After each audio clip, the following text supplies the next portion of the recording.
Hello, good morning guys. Good morning, good morning. Ngayon ay linggo. Oh. Anong oras na ba? 7:30. Maaga pa guys pala. Ang mga kasama ko tulog pa guys. So, dito guys, medyo makalat ngayong araw. Laglag ng dahon. Tapos itong aking makulit na papi yan. Yan. Walang ginawa yan kundi magkalat. Tingnan nyo guys. Nagkalat siya. Hindi nakakakita ng plastic or papel. Pinagugutay-gutay. Tapos guys, ayan medyo nagtanim tayo rito ng alugbate. Kasi grabe mahal ng gulay guys ngayon. 2 pirasong tangkay lang yan. 2 pirasong tangkay niyan, 10 piso na. Ilang pirasong dahon lang ang mapipitas mo. Tapos guys, kalat pa. Tamo daming dahon ng santol dito guys. Naglaglaga na guys yung santol, kaya magwawalis tayo. Tapos marami tayo ritong imbak na panggatong guys. Kasi nga mahal ang gas at nandito naman tayo sa likod ng bahay at tayo ay nasa bukid naman. Ayan guys, bukid guys. Pwede tayo maggatong dito dahil walang magrereklamo rito. Malayo na yung katabi. Ayan, andun din yung katabing bahay, malayo din yon. Nagagatong din sila doon guys. So may inaantay ako dito din sa kabila. Hindi ko pa nakikita yung may-ari. Kasi mag-aayos kami ng parking ng motor. Kasi wala kayong mapag-parkingan ng motor dahil wala kaming madaanan. Sarado na ito guys dito. Hindi pwede dun sa harapan. Sikip dun. Hindi makakapasok ang motor. Kaya dito sa bukid, meron dito. May maaayos dito. So kailangan ko lang ipagpaalam. So magwawalis-walis muna ako dito guys kasi makalat at maalikabok.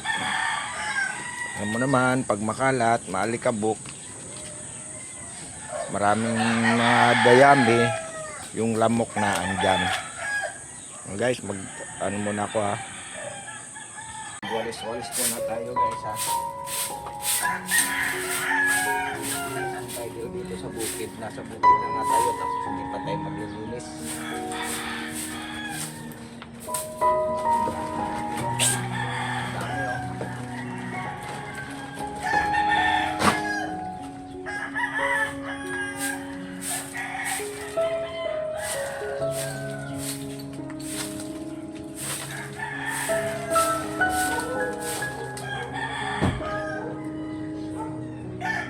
Halika ka dito, samahan mo ako. Dali.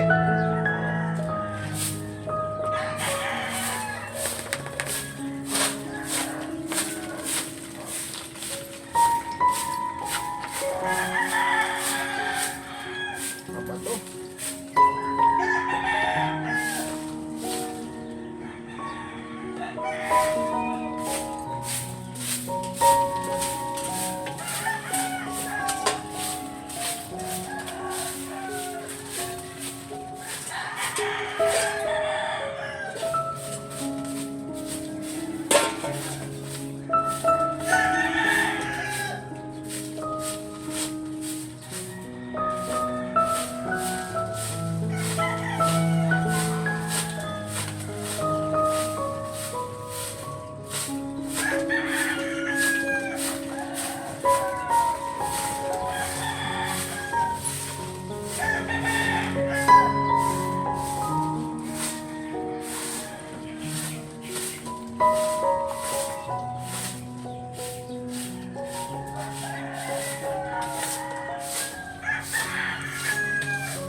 Ayun guys, yun na nga guys, nakapagwalis-walis tayo ng konti. Konti lang kasi nagliliparan yung alikabok papasok sa bahay.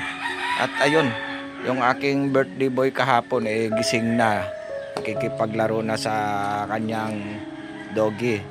Nagluluto na rin siya ng almusal. Ayan, hindi kasi ako nagluto ng almusal kasi alam nyo naman, mga ganitong linggo, sarap ng tulog ng mga kasama ko sa bahay. Ayan.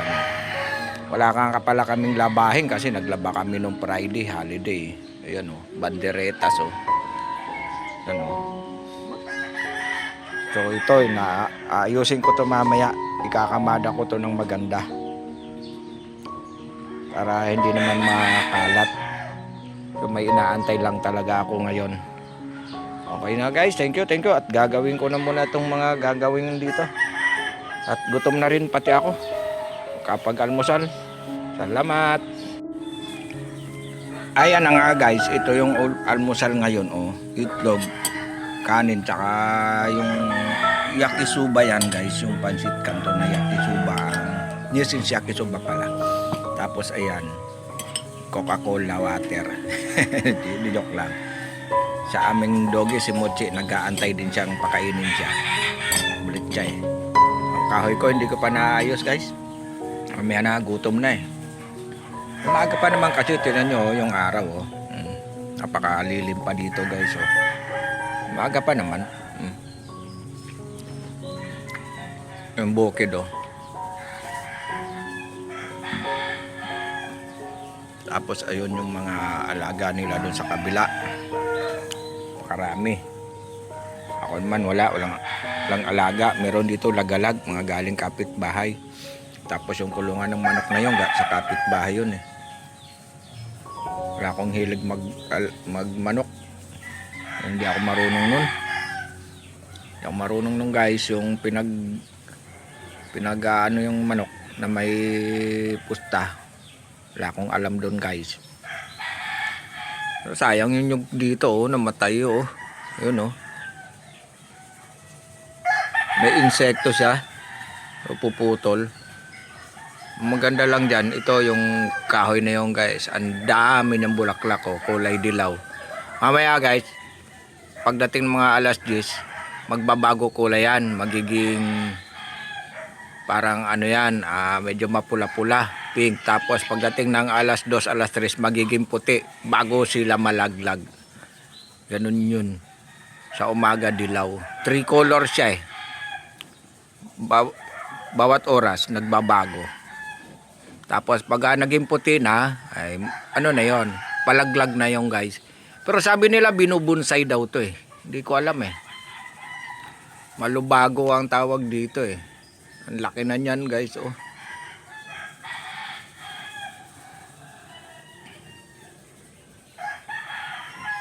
Okay na guys, bye bye.